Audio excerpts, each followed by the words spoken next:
আল্লাহ নবী ১৫০০ বছর আগে নূরের জমানে বলে গেলেন, বানা আব্বা সুন্নতি ফাকাদ আব্বানি ওমান আব্বানি কানা মাই ফিল জান্নাহ।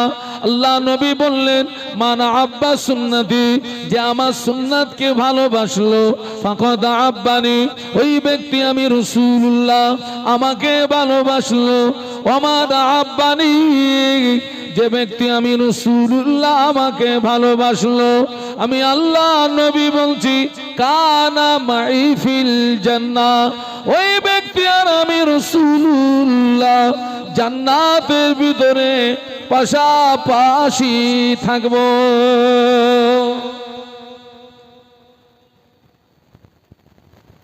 মান আহাব্বা সুন্নতি, যে আমার সুন্নাতকে ভালোবাসলো, ফাকাদ আহাব্বানি,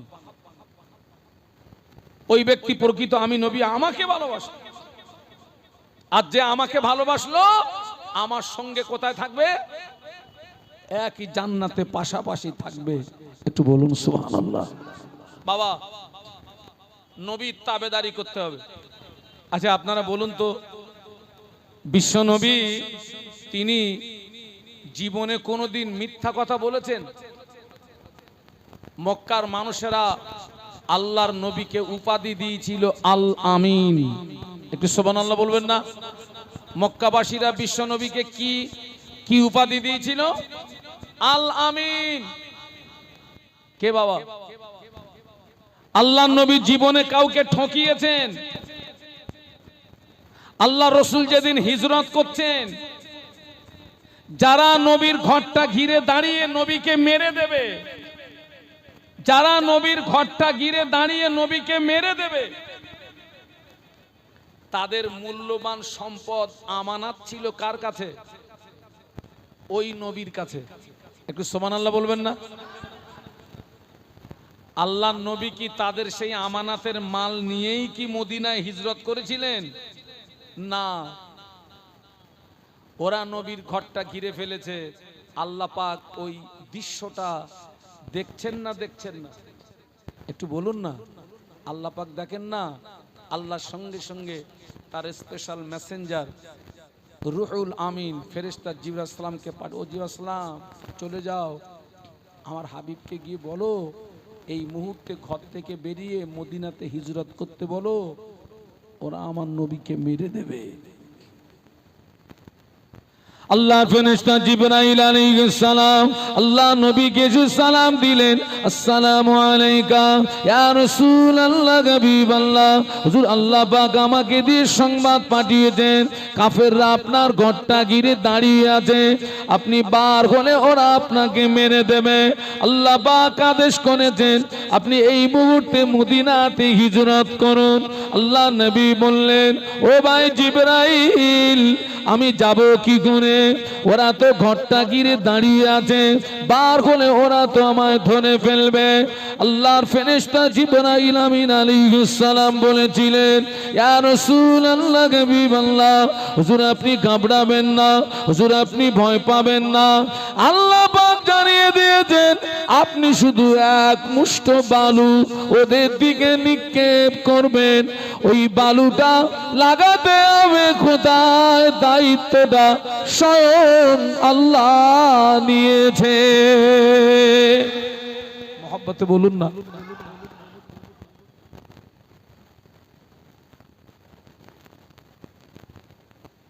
বুঝতে পারছি হুজুর এসেছেন? ও আচ্ছা আচ্ছা আচ্ছা, একটু প্লিজ একটু কি আগিয়ে আসা যাবে বাবা? সবাইকে বলছি, সবাই একটু একটু আসুন, মানে একেবারে যতটা আসার মতো একবারে এসে যান, কারণ আপনাদেরকে তো বারবার কষ্ট দেওয়া যাবে না। আসুন আর একটু জবান খুলে কলেমার জিকির লা ইলাহা ইল্লাল্লাহ।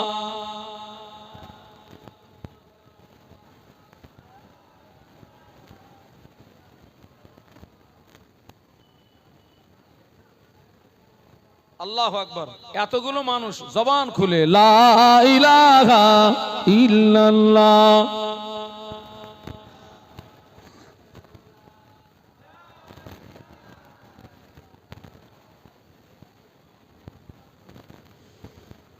হর গেলমান সারা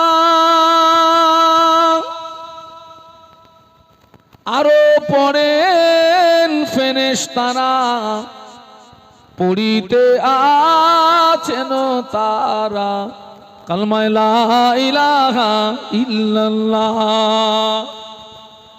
এ বাবা কষ্ট হচ্ছে, ঘুরিয়ে দাও না, একটু ঘুরিয়ে দাও না। লা ইলাহা ইল্লাল্লাহ মুহাম্মাদুর রাসূলুল্লাহ। আল্লাহুম্মা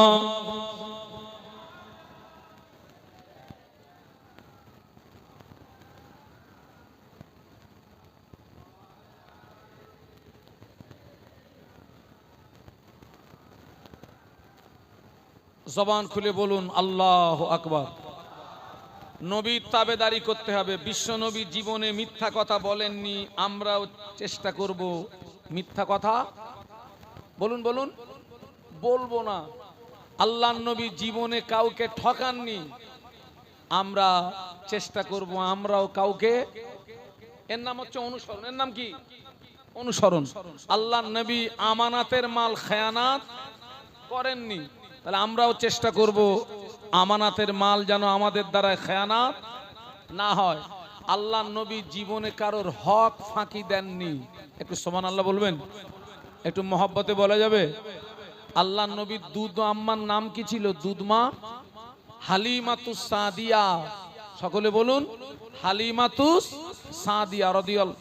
আম্মা জান হালিমাতুস সাদিয়া বর্ণনা করেন, আমি হালিমা যেদিন শিশু মুহাম্মাদের ঘরে প্রবেশ করলাম, ও আমার মায়েরা, আম্মা জান হালিমাতুস সাদিয়া বলেন, আমি যখন শিশু মুহাম্মাদকে আমার কোলে তুলে নিলাম, আমার যেন মনে হচ্ছিল আসমানের চাঁদ আমার কোলে ধরা দিয়েছে। আম্মা জান হালিমাতুস সাদিয়ার একটি সন্তান ছিল, যিনি ছিলেন নবীর দুধ ভাই। আম্মা জান বর্ণনা করেন, আমি হালিমা শিশু মুহাম্মাদকে যেই না কোলে তুলে নিয়েছি, আমার স্তন দুটো দুধে ভরে গেল। আমি হালিমা আমার বাপের স্তনটা শিশু মুহাম্মাদের মুখে দিলাম। শিশু মুহাম্মাদ সুন্দরভাবে আমার ডান স্তনটা পান করলো। আমি হালিমা আমার বাম স্তনটা শিশু মুহাম্মাদের মুখে যেই না দিয়েছি, শিশু মুহাম্মাদ মুখটা ঘুরিয়ে নেয়। যতবার দিয়েছি ততবার মুখটা ঘুরিয়ে নেয়। ও আমার মায়েরা, আম্মা হালিমাতুস সাদিয়া বর্ণনা করেন, শিশু মুহাম্মদ আমার বাম স্তন থেকে শুধু মুখটা ঘুরিয়ে নেন না, আমাকে যেন চোখের ইশারায় বুঝিয়ে দিচ্ছে, ও মা হালিমা, আমি মুহাম্মদ পৃথিবীর জমিনে ভাইয়ের হক মারার জন্য আসি নাই, আমি মুহাম্মদ পৃথিবীর জমিনে ভাইয়ের হক পাইয়ে দেওয়ার জন্য এসেছি। আমি হক মারার জন্য আসিনি, আমি হক বলুন বলুন পাইয়ে দেওয়ার জন্য এসেছি। আমি যদি দুটো স্তনের দুধ পান করি, আমার ভাইয়ের হকটা ফাঁকি মারা হবে। আজকে আমরা নবী দিবস উদযাপিত করছি, আমার সমাজে এই হক ফাঁকি দেওয়ার একটা প্রতিযোগিতা চলছে ভাই। আপনাদের এলাকায় তো নেই এসব রোগ, ও থাকলেও এখন বলেন না, মারামারি হবে। হক ফাঁকি মারার প্রতিযোগিতা চলছে। নামাজ কাজা করেছো, আল্লাহ চাইলে তুমি নাজাত পেয়ে যাবে। রোজা কাজা করেছো, আল্লাহ চাইলে তুমি নাজাত পেয়ে যাবে। হক মেরেছো, নাজাত তোমার নাই, ক্ষমা তোমার নাই। আমার কথা বুঝতে পারছেন না? পাচ্ছেন না? নবীর তাবেদারি, নবীর তাবেদারি। আর জীবন নিয়ে সমীক্ষা করে দেখা যাচ্ছে আমাদের জীবন সব বিপরীত, সব উল্টো উল্টো উল্টো গো। দুনিয়াটাই উল্টো হয়ে গেছে। পুরুষদের কাপড় পরার নিয়ম পায়ের গাঁটের নিচে না উপরে, আর মেয়েদের ও দেখেন সে জায়গা ঠিক আছে না ওলট পালট হয়ে গেছে। আমরা ফেলেছি অধিকাংশ মায়েরা গাঁটের উপরে কাপড় তুলে ফেলেছেন, উল্টো হয়ে গেছে পুরো। আল্লাহ আমাদেরকে হেদায়েত দান, বলুন আল্লাহুম্মা আমিন। খবরদার কারোর হক ফাঁকি দেবেন না। আল্লাহ নবী একদিন সাহাবীদের ডাকলে, ও সাহাবীরা, তোমরা কি বলতে পারো তোমাদের ভিতরে সবচেয়ে অসহায় কে, গরিব কে, ফকির কে? সাহাবীরা বলেছিলেন, ইয়া রাসূলুল্লাহ, পৃথিবীর জমিনে যাদের টাকা নাই, অর্থ নাই, ধন সম্পদ নাই, এরাই হলো অসহায়, এরা হলো ফকির, এরাই হলো গরিব। আল্লাহ নবী বললেন, না ও সাহাবীরা, কিয়ামতের ময়দানে আমার একদল উম্মতি প্রচুর নামাজ নিয়ে উঠবে, রোজা নিয়ে উঠবে, হজ যাকাত নিয়ে উঠবে, তাসবিহ তেলাওয়াত নিয়ে উঠবে, কিন্তু এরা পৃথিবীর জমিনে কারোর হক নষ্ট করে এসেছে, কারোর প্রতি জুলুম করে এসেছে, কারোর প্রতি অত্যাচার করে এসেছে, কারোর রক্তপাত করে এসেছে। ও সাহাবীরা, কিয়ামতের ময়দানে ওর নেকিগুলো পাওনাদারদের ভিতরে বিলিয়ে দেওয়া হবে, ওর নেকিগুলো পাওনাদারদের ভিতরে বন্টন করে দেওয়া হবে। ও সাহাবীরা, ওই ব্যক্তিটার নেকি যখন খতম হয়ে যাবে, ওই ব্যক্তির নেকি যখন শেষ হয়ে যাবে, পাওনাদারদের গোনা ওই ব্যক্তির ঘাড়ে চাপিয়ে দেওয়া হবে। ও সাহাবীরা, ওই ব্যক্তিটা হাসরের ময়দানে অসহায় হয়ে যাবে, ফকির হয়ে যাবে, গরিব হয়ে যাবে। ও সাহাবীরা, ওই সময় আল্লাহর ফেরেশতারা ওই ব্যক্তিকে অপমানের সঙ্গে জাহান্নামায় নিক্ষেপ করবে।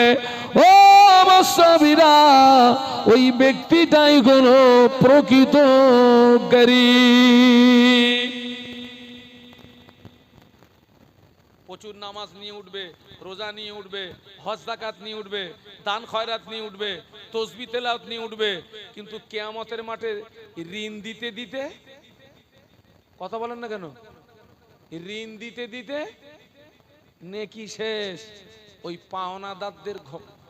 পাওনাদারদের গোনা ওই ব্যক্তির ঘাড়ে চাপানো হবে, গরিব হয়ে যাবে, ফকির হয়ে যাবে, অসহায় হয়ে যাবে। ফেরেশতারা ওকে অপমানের সঙ্গে জাহান্নামায় নিক্ষেপ করবে। রাসূল বলেছেন, এই ব্যক্তিটাই হচ্ছে প্রকৃতপক্ষে গরিব এবং অসহায়। আমার নবী আম্মা হালিমাতুস সাদিয়ার দুধ পানের ভিতর দিয়ে বিশ্ববাসীকে তিনি শিক্ষা দিয়ে গিয়েছেন। জোরে বলুন সুবহানাল্লাহ, আরো জোরে বলুন। দুধ পানের ভিতর দিয়ে শিক্ষা দিয়ে গেলেন বিশ্ববাসীকে। আজকের সমাজ দেখেন, স্বামী স্ত্রীর হক মারছে, স্ত্রী স্বামীর হক মারছে, ছেলে বাপের হক মারছে, বাপ ছেলের হক মারছে, ভাই বোনের হক মারছে। বাস্তব বলছি না অবাস্তব বলছি? কিয়ামতের ময়দানে তুমি অসহায় হয়ে এতিম হয়ে যাবে, ফকির হয়ে।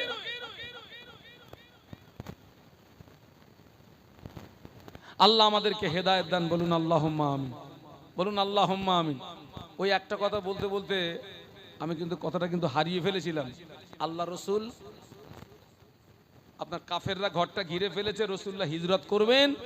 যারাই নবীর ঘর ঘিরে দাঁড়িয়ে, তাদের মূল্যবান সম্পদ কার কাছে আমানত? আল্লাহ নবীর কাছে। আল্লাহ নবী আলীকে ডেকে বললেন, আলী, আমি আল্লাহর হুকুমে মদিনায় চলে যাচ্ছি, তবে এই আমানতের মালগুলো আমি তোমার কাছে দিয়ে গেলাম। তাদের নামের লিস্ট বলে তুমি একটা লিস্ট করে নাও, আমি নাম বলছি, লিস্ট করো। আমি চলে গেলে এই আমানতের মালগুলো তাদের ভিতরে বুঝিয়ে দেবে। একটু জোরে বলুন, আরো জোরে বলুন। আমার নবী তো পারতেন যে তোরা আমাকে মারার জন্য ঘিরে দাঁড়িয়ে আছিস, তোদের মাল দেবো না, লে পালাবো।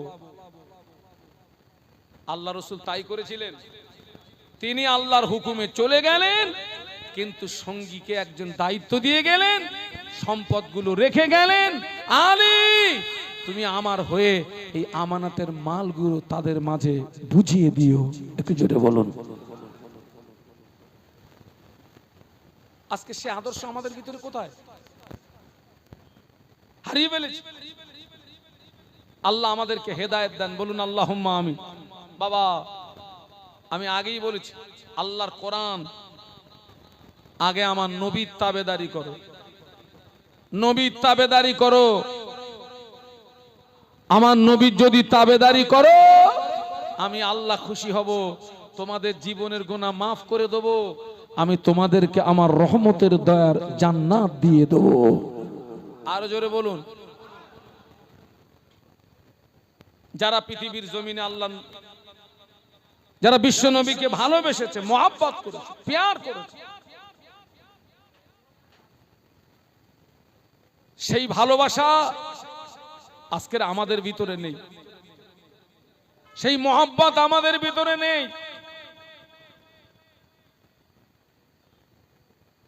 আপনারা দেখেন তো ইসলামের প্রথম যুদ্ধ কোনটা ছিল বাবা? বলুন। বদর। সবাই মিলে বলুন তো কোনটা বলেছি? বদর। বদর ইসলামের প্রথম যুদ্ধ। আল্লাহ আমাকে বদরের ময়দান ঘোরালেন, আল্লাহ আমাকে তায়েব ঘোরালেন, আল্লাহ আমাকে বদর সফর করালেন, তায়েব সফর করালেন, লোহিত সাগর আল্লাহ সফর করালেন। আমাদের আম্মা জান হাওয়া আলাইহিস সালামের মাজার আল্লাহ আমাকে জিয়ারত করালেন। বদরের যুদ্ধ ইসলামের প্রথম যুদ্ধ। ওই যুদ্ধে যদি মুসলমানরা হেরে যেত, ইসলাম ও পর্যন্তই থেকে যেত। আমরা পেতাম, আরে বলুন না, কলেমা পেতাম, দিন পেতাম, ইসলাম পেতাম, ওখানেই শেষ হয়ে যেত। ওখানেই শেষ হয়ে যেত। সাহাবীদের ভালোবাসা দেখুন তো।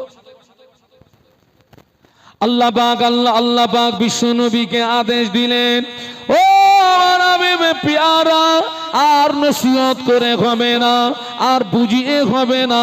আমি আল্লাহ পাক আপনাকে আদেশ করছি, আপনি বদরের ময়দানে, আপনাকে লড়াইয়ের ময়দানে আসতে হবে। বদরের ময়দানে লড়াইয়ের ভিতর দিয়ে দ্বীনকে জিন্দা করতে হবে। আল্লাহ নবী সাহাবীদেরকে ডাকলেন। বদরের ময়দানে সাহাবীদের সংখ্যা ছিল 313। কত বলেছি? 313। কাফেরদের সংখ্যা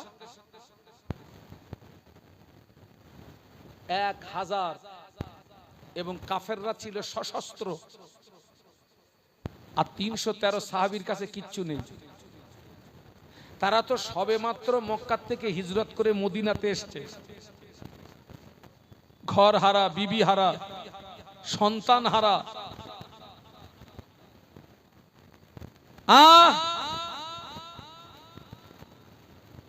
তারা তো দুর্বল, সবেমাত্র এসেছে, মদিনাতে এসেছে। আল্লাহ রসুল চিন্তা করছেন, এরা তো সবেমাত্র মক্কা থেকে মদিনাতে এসেছে, এদের যদি এখন আমি বলি যে যুদ্ধের ময়দানে যেতে হবে, লড়াই করতে হবে, দ্বীন ইসলামকে প্রতিষ্ঠিত করতে হবে, এরা যদি আমাকে ছেড়ে পালিয়ে যায়, এরা যদি আমাকে ছেড়ে চলে যায়। আল্লাহ নবী খুব টেনশনে পড়ে গেলেন, আল্লাহ নবী খুব পেরেশানিতে পড়ে গেলেন। আল্লাহ নবী সাহাবীদের ডাকলেন, ও সাহাবীরা, আল্লাহ পাক আমাকে আদেশ করেছেন ময়দানে নামতে হবে, যুদ্ধে ময়দানে যেতে হবে, দ্বীন ইসলামকে প্রতিষ্ঠিত করার জন্য। আমি রাসূলুল্লাহ তোমাদের কাছে মতামত চাইছি, তোমাদের মতামতটা বলো, তোমাদের চিন্তা ভাবনাটা বলো। ও সাহাবীরা, তোমাদের নবীকে তোমাদের মতামতটা বলে দাও, তোমাদের চিন্তাধারা কি বলে দাও। আল্লাহ নবী খুব পেরেশানি হয়ে গেলেন, আল্লাহ নবী চিন্তাযুক্ত হয়ে গেলেন। আল্লাহ পাক, এরা যদি আমাকে ছেড়ে চলে যায়, এরা যদি আমাকে ছেড়ে পালিয়ে যায়, এরা তো সবেমাত্র এসছে মদিনাতে। আল্লাহ নবী সাহাবীদেরকে ডেকে যখন মতামত চাইলেন, ওই সময় সাহাবীরা বলেছিলেন, ইয়া রাসূলুল্লাহ হাবিবাল্লাহ, যার আপনি ভয় পাবেন না, হুজুর আপনি চিন্তা করবেন না, হুজুর আপনি আমাদেরকে নিয়ে ময়দানে চলুন, হুজুর আপনি আমাদেরকে নিয়ে ময়দানে চলুন, আমরা আপনার সামনে, আপনার পিছনে, আপনার ডাইনে, আপনার বায়ে সর্বক্ষণ আপনার সঙ্গী হয়ে থাকবো। হুজুর আপনি ভয় পাবেন না, হুজুর আপনি চিন্তা করবেন না, হুজুর আপনি আমাদেরকে নিয়ে ময়দানে চলুন, আমরা আপনার সামনে, আপনার পিছনে, আপনার ডাইনে, আপনার বায়ে সর্বক্ষণ আমরা আপনার সঙ্গী হয়ে থাকব। একটু মহব্বতে বলা যাবে না? তাকবীর দেন তো, নারায়ে তাকবীর। হুজুর আপনি ঘাবড়াবেন না, আমরা মুসা নবীর উম্মতের মতো বলবো না। মুসা নবী যুদ্ধের কথা বলতে মুসা নবীর উম্মতরা উত্তর দিয়েছিল, তুমি আর তোমার আল্লাহ গিয়ে যুদ্ধ করো গে যাও।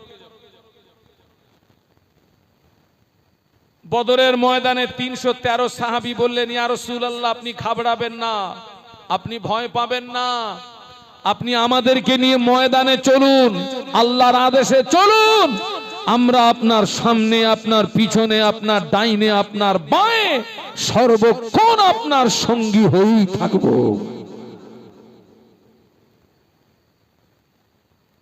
আল্লাহর হুকুম।